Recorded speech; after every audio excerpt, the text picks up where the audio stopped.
All right, y'all, welcome back to the show. It's Anti-War Radio. I'm Scott Horton, and our next guest is Christopher Anders. He's Senior Legislative Counsel at the American Civil Liberties Union. Welcome to the show. How are you doing, Chris? Good. How are you? I'm doing good. Appreciate you joining us today.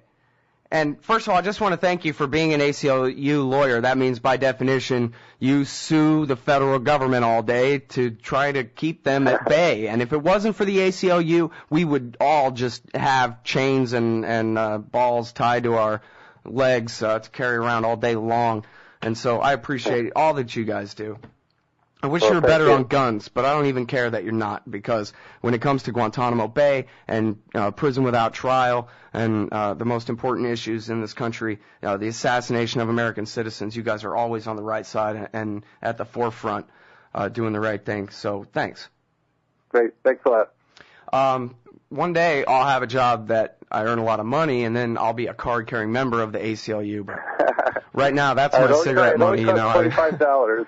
Yeah, okay, well, it costs $25. You can sign up on our website. So. All right, so you guys lost again another round, I guess, on the keeping open of Guantanamo Bay. It's more than a year now since it was supposed to be closed, and I know you guys worked really hard to try to urge the president to veto Congress's recent, an appropriations bill had a ban on closing Guantanamo or providing any money for the closing of Guantanamo in it that he signed, right? Yeah, it's actually the defense authorization bill. So the war appropriation. Yeah, it basically provides funds and authorizes funds for the current fiscal year through the end of September. Uh-huh. And I guess I read that he had added a signing statement saying, geez, I disagree with this, but I guess kind of fished your wish there and got rid of the worst kind of signing statements. The line item veto is the way that George W. Bush used it, basically, and wouldn't it be nice if Obama could do that now? Well, and it is kind of interesting, and I guess I'm telling you, if you think about that, for how much frustration people often had with President Clinton not taking a tough stand on some issues that he cared about and some of his supporters cared about. President Clinton did veto bills on issues that were important to him, and some of them were risky issues. I mean, issues including a needle exchange program in Washington D.C. that was going to be cut off by Congress, and a partial birth abortion ban. I think he twice vetoed a bill that would have banned that procedure, and took some risky moves. And I think one of the concerns here is that as important as closing Guantanamo has been to this president, as important as it was in his campaign, he did not say, and his administration did not say during the consideration of this bill that he would veto it if it included this kind of prohibition on the use of Defense Department funds to close Guantanamo. And when they don't see members of Congress, it's a big deal. What they look for is not just saying, not just a letter from the administration saying that we have concerns about this or we oppose this provision, but what they look for is that key statement that says the president's senior advisors would recommend that he veto this bill if this provision is included. And that was not done. And that was a signal to the Democrats and to lots of Democrats in Congress that the president wasn't going to back them up if they voted to take this out. So I think that's kind of a problem going forward. And this is only the first. I guess that was the last Guantanamo battle of last year, but we're going to have lots of them this year because we now have a Republican House that's very geared up on the Guantanamo issue, and the bogus trials are starting back up too, right? Yep, they're starting up, and then you have the new chairman of the House Armed Services Committee saying that he thinks Guantanamo is a great prison and thinks there should be 800 people there instead of 173. And so he thinks things should move in the opposite direction. Well, I would almost agree with that, but I'm trying to do the math. If you added the 535 members of Congress, that still doesn't make 800, though. Yeah. So anyway, sorry. But I think you just have this kind of confluence of events, and then I think that there's a lot of frustration by even some of the president's strongest supporters on closing Guantanamo and Capitol Hill that the administration did not put the kind of political muscle into this issue that they have put and did put into other issues that they cared about. And I think as someone who, if my job for the ACLU is to lobby Congress on these issues, I'm not one of our litigators. I'm a lobbyist. And one of the dynamics that we saw all last Congress for 2 years was that every time that the president or his top national security staff engaged on the Guantanamo issue and actually made it clear that there are good national security reasons to shut down Guantanamo, to use federal criminal courts to try detainees, to repatriate and resettle detainees who have not committed crimes. Every time they made that push, they got traction. They would win votes in the House and the Senate. But then they would check out for months on end, and then they would lose momentum, and they would start losing votes. And so it really has to be a sustained effort by this administration if they want this. And if they don't want it, it's just going to stay open. If they don't want to put that kind of effort into it, it will just stay open, and this same kind of limbo will just continue on for another couple of years.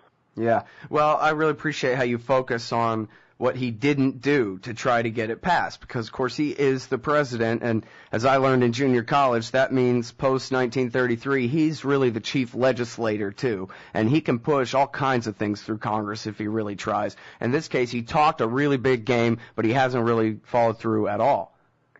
Yeah, and I think that even places where he has, and I think this is the frustration of the entire 2 years, has been that a lot of members of Congress did work very, very hard to preserve the president's authority to transfer people to the United States to have them tried in federal criminal court.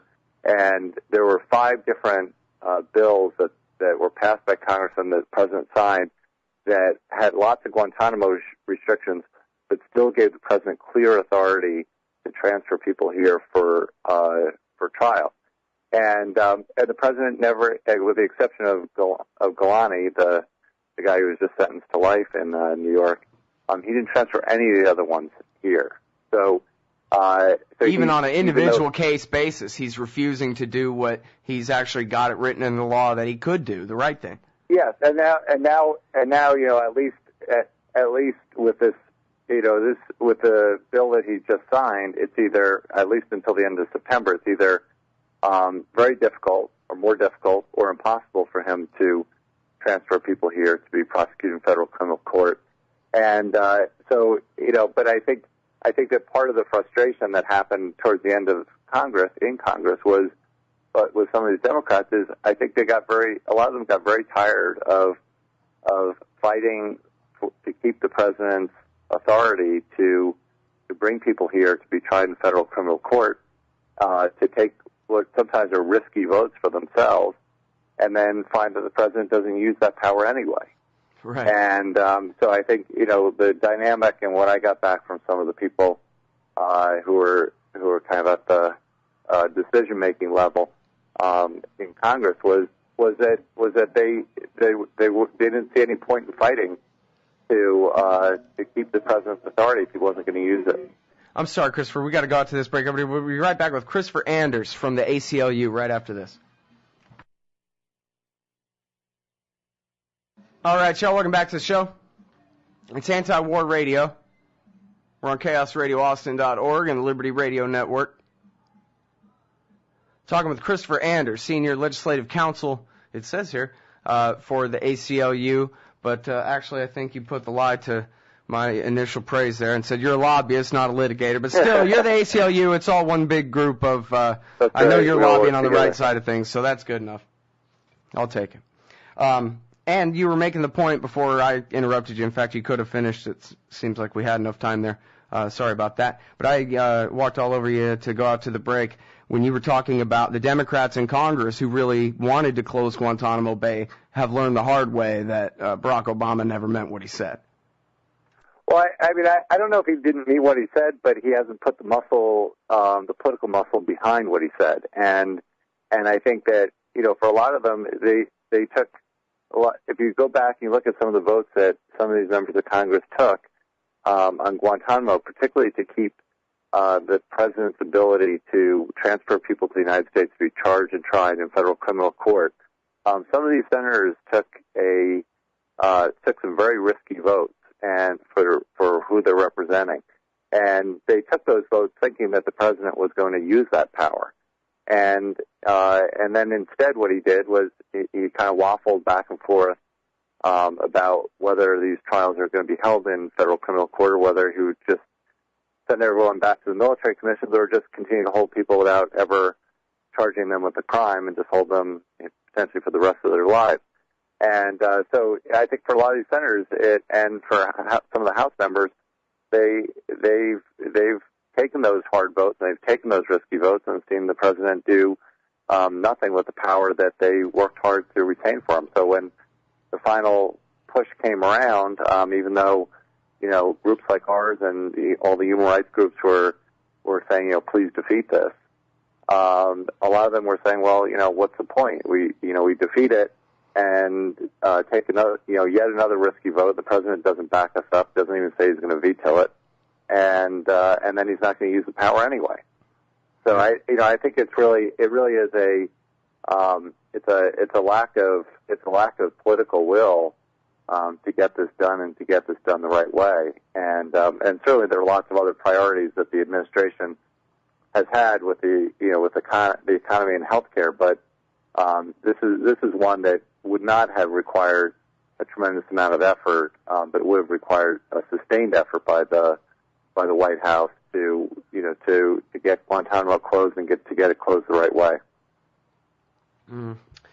Well, now there's a couple of things I want to go back over. You talked about Gilani was the one guy who was prosecuted under the law that re-legitimized that, or however exactly it is, in domestic court. But even then they announced that, don't worry, even if he's acquitted, he'll still be an enemy combatant for the rest of his life, and we're still going to hold him anyway. So that was really the best that they did, was that trial, which was still, I think, unprecedented, right, where they would announce that an acquittal doesn't mean anything in this case? Yeah, and I think that statements like that have, sometimes related to someone specifically, sometimes related to, some of the high-value detainees generically. But the top lawyer for the Defense Department, Jay Johnson, has made statements like that, as has the Attorney General, Eric Holder. And the Attorney General, even made statements that sound like he's guaranteeing convictions. And certainly the evidence might be very strong, but prosecutors can never guarantee convictions. And if you can do that, then what's the point of having a trial, right? Right. The trial is to test the evidence and to determine guilt or innocence. Well, now, so the whole saga with whether Khalid Sheikh Mohammed or Ramzi bin al-Shibh are going to be given trials in New York or anywhere else is pretty much over, right? They're going to be tried at Guantanamo, if anywhere? No, it's, at least from the New York Times report, it looks like al-Nashiri, who's alleged to have been involved in the USS Cole bombing, is likely to be charged in front of the military commission. For the alleged 9/11 planners and conspirators, they have not said anything about them, and they remain in kind of this endless limbo, and which really ought to concern. We've been taking kind of a certainly a due process and civil liberties perspective to it, but I think for those people who lost people in 9/11 or whose lives were forever altered by the 9/11 attacks, we're almost 10 years out from that crime, and to date, only one person has been convicted for his role in the 9/11 attacks, and that was Zacharias Moussaoui, the person who was trying to have been one of the hijackers and was convicted years ago in federal criminal court. He's serving a life sentence in a supermax prison in Colorado. But meanwhile, the alleged masterminds of it are sitting uncharged with any crime at Guantanamo 10 years later. And meanwhile, one of the things that we saw with the Golani trial is that the longer you wait to try someone, evidence does get go stale, and witnesses do get lost. And with the Golani trial, there were two witnesses who had died, not of any suspicious causes, but just two witnesses that the government would have had who had died in the time that the government started holding Golani. So by having him sit at Guantanamo for years and years, they lost two key witnesses. So there's a price to be paid, and for anyone who really says they want to see justice done and wants to see people held responsible for their roles in the 9/11 attack, to just let time go by without charging anybody doesn't make any sense. Well, so they haven't officially taken back what they said about, we are going to try them in New York, or they have said no, we're not after all, or? No, they're in limbo. They're undecided. Every once in a while, the Attorney General will be in front of a congressional committee or a press conference, and will say a decision is coming soon. Oh. And sometimes there'll be a decision is coming in a few weeks. And but that literally has been going on for about a year now. I mean, it was about a year ago that they pulled back on the decision to send them to New York. All right, now, but they did not. But they did not make a decision to not send them to New York. So it's their fate has been in limbo since about a year ago. I think it was early February or late January of last year. All right, now on the issue of Anwar al-Awlaki, the American-born American citizen that Obama's head of intelligence last March, Dennis Blair, announced before Congress that there was a hit out for this guy, basically, that the CIA and or the military special operations guys have been ordered to simply kill this American citizen. Now, you guys in the Center for Constitutional Rights, he's in Yemen right now, they say, you guys in the Center for Constitutional Rights tried to sue in the name of his father, and the last I heard, an appeals court said, I think, two things. One, we don't want to challenge the president or the Congress on this. It's up to them to decide, not us. And then really, two, and they hid behind the standing, that the father doesn't have standing to sue. And this was, I think, a federal appeals court, 3-judge panel. So what's the next step, assuming what I just said is correct? What's the next step from here? Well, it's up to, as I mentioned earlier, I'm not one of our litigators, and it really is a litigation decision that they are reviewing.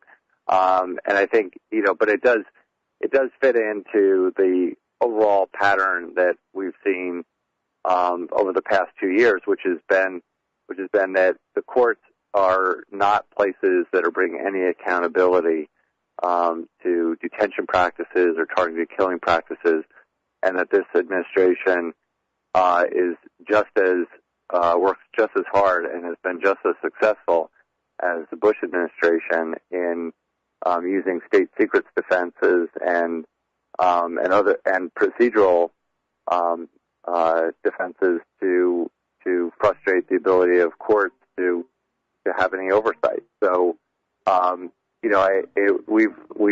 we've brought a bunch of different cases in different areas where people have been innocent people have been tortured by the government. People have been kidnapped through the rendition program and sent overseas. All right, I'm sorry. We haven't gotten anyone.